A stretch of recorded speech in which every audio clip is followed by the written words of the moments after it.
What the hell are you doing? Put that weapon down now.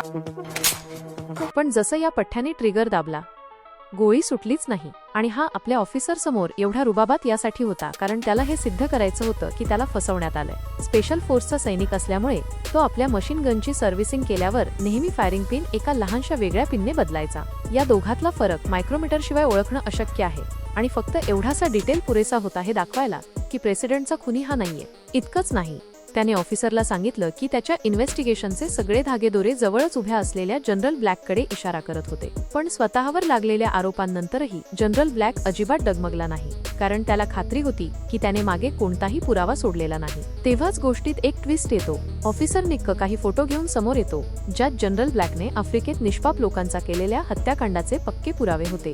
पण इतके धोकादायक पुरावे समोर बघूनही जनरल ब्लॅक एकदम कूल उभा होता. चीफ प्रॉसिक्युटर पण जनरलच्या या घाणेरड्या मानसिकतेमुळे हैराण होता. पण हे काही इंटरनॅशनल कोर्ट नव्हतं, त्यामुळे ते लोक जनरल ब्लॅकचे गुन्हे माहीत असूनही त्याचं काही वाकडं करू शकत नव्हते. यानंतर जनरल ब्लॅक सगळ्यांच्या रागावलेल्या नजरा झेलत मोठ्या ॲटिट्यूडमध्ये दरवाजा उघडून तिथून निघून गेला. जेव्हा चीफ प्रॉसिक्युटरला कळून चुकलं की कायदेशीर मार्गाने जनरल ब्लॅकला शिक्षा मिळणं अशक्य आहे, तेव्हा तो सरळ उठला आणि बॉब जवळ जाऊन बसला. बॉबला प्रॉसिक्युटरचा इशारा समजायला वेळ लागला नाही. त्याच रात्री जनरल ब्लॅक आपल्या एका चमच्याला भेटून त्याला दिवसा प्रॉसिक्युटर सोबत झालेल्या सगळ्या गोष्टी चवीने सांगत होता. त्याला जराही कल्पना नव्हती की अंधारात खरा शिकारी आधीच त्यांच्या खूप जवळ पोहोचला होता. जसा जनरल ब्लॅकच्या त्या साथीदाराला धोक्याची जाणीव झाली, तो पळण्यासाठी उठला. पण पुढच्याच क्षणी एक गोळी त्याला सरळ वर पाठवते. हे बघताच दुसरा माणूस जीव वाचवण्यासाठी जमिनीवर झोपला आणि बॉडीगार्ड कॅप्टनने चपळाईने खोलीतले दिवे बंद केले. पण जसा कॅप्टनने बाहेर डोकावण्यासाठी खिडकीतून डोकं बाहेर काढलं, अंगणात उभ्या असलेल्या दंगा कंट्रोल गाडीच्या चिंधड्या उडाल्या. त्यांना काय माहित की बॉब आधीच त्यांच्या खाली पोहोचला होता.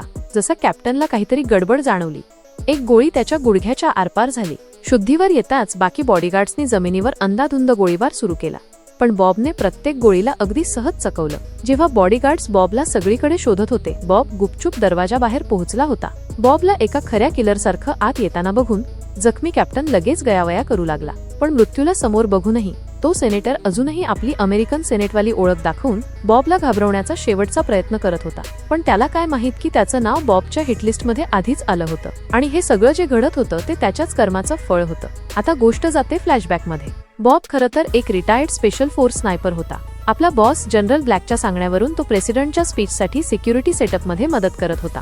पण तेव्हाच तिथे मारेकऱ्यांनी हल्ला केला. बॉब जसा खऱ्या मारेकऱ्याला पकडायला वळला, मागून एका पोलिसाने त्याला गोळी मारली. नशीब बलवत्तर म्हणून त्याने लगेच बिल्डिंगवरून उडी मारली आणि हिम्मत गोळा करून ऑफिसर निकची पोलीस कार पळवून कशीबशी तिथून सुटका केली. त्याच वेळी बॉडीगार्ड कॅप्टनने बॉबची स्नायपर रायफल उचलून एक बनावट मर्डर सीन तयार केला होता, जेणेकरून प्रेसिडेंटच्या हत्येचा सगळा आरोप बॉबवर यावा.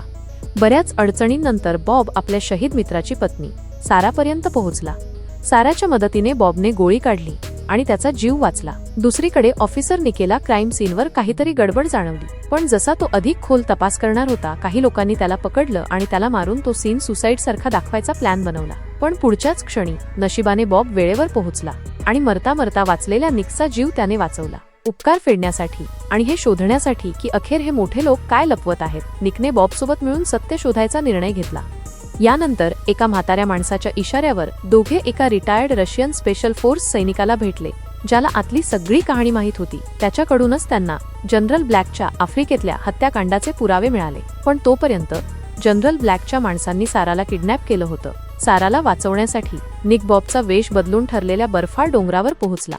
पण तिथे त्याची वाट एक प्राणघातक हल्ला बघत होता. पण जसं जनरल ब्लॅक आणि सेनेटरने विचार केला की त्यांचं काम झालं, त्यांचे आधीच तैनात केलेले स्नायपर्स एक एक करून मारले जाऊ लागले आणि जमिनीवर पडलेला निक पण उठून उभा राहिला. सुदैवाने त्याने आधीच आपल्या छातीवर एक स्टील प्लेट लावली होती. जनरल ब्लॅकच्या एका माणसाने साराचा वापर करून बॉबला घाबरवण्याचा प्रयत्न केला, पण त्याने बॉबच्या ऍक्शनला कमी लेखलं होतं. सगळ्या शत्रूंना संपवल्यानंतर बॉब आपली स्नायपर रायफल घेऊन जनरल ब्लॅक आणि सेनेटर समोर उभा राहिला. त्याच वेळी मोठ्या संख्येने स्पेशल पोलीस तिथे पोहोचतात आणि बॉब पकडला जातो. आणि इथूनच सुरू झाली होती ती आधीची गोष्ट, जेव्हा त्याला चौकशीसाठी नेण्यात आलं होतं. आणि मग परत वर्तमान काळात एक गोळी चालते आणि सेनेटरच्या पापांनी भरलेल्या आयुष्याचा अंत होतो. यानंतर बॉब पिस्तूल जनरल ब्लॅकच्या हातात देतो, गॅस पाईप तोडतो आणि एका जोरदार धमाक्यासोबत सगळी कटकारस्थानं आणि फसवणूक हवेत विरून जातात. आणि याच सोबत ही फिल्म इथेच संपते. अशाच मजेदार रिकॅपसाठी चॅनलला फॉलो आणि सबस्क्राईब करायला विसरू नका.